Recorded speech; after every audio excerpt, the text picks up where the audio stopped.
Hey everyone, welcome back to Wix Fix. I hope you're having a fantastic day. My name is Ryan, and in today's video, I'm going to show you how you can filter your CMS repeaters without code. Let's go ahead and get started. So for today's video, we are going to be using my Regal Realty website template.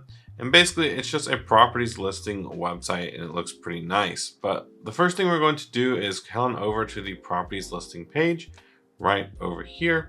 And you're going to see initially that there is this repeater here. And this repeater is connected to a properties database. So if we come over here to our CMS, go to collections, and go to our properties database that we've selected, you're going to see that there are 24 different properties.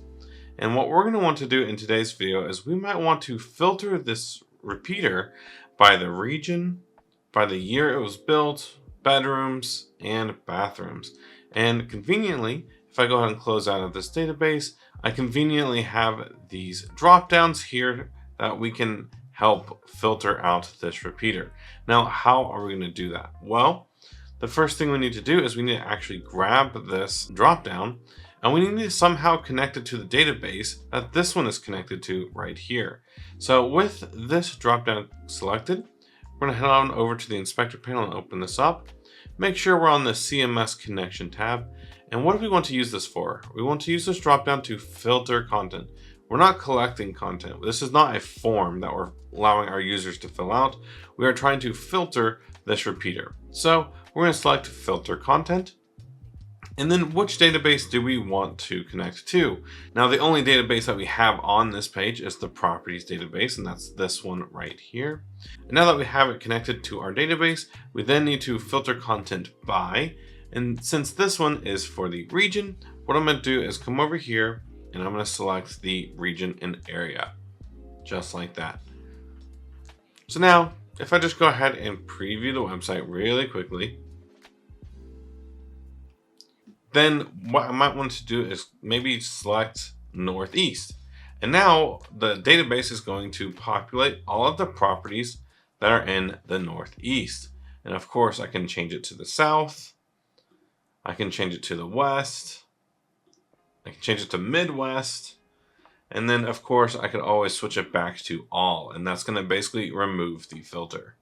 But now that we have the region and area done, let's go ahead and move on to the year. So once again, we're going to grab the drop down here, go to filter content, and we're going to select the properties database, but we're going to filter the content by the year it was built. Perfect.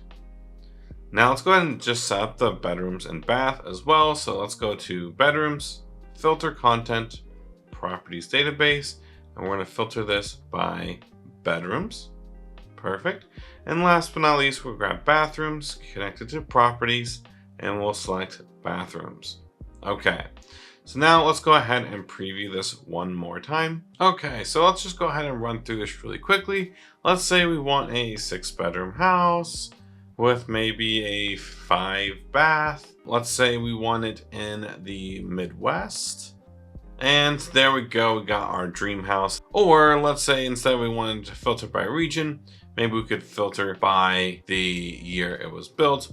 And there we go, we just found our dream home just like that using just a couple of filters.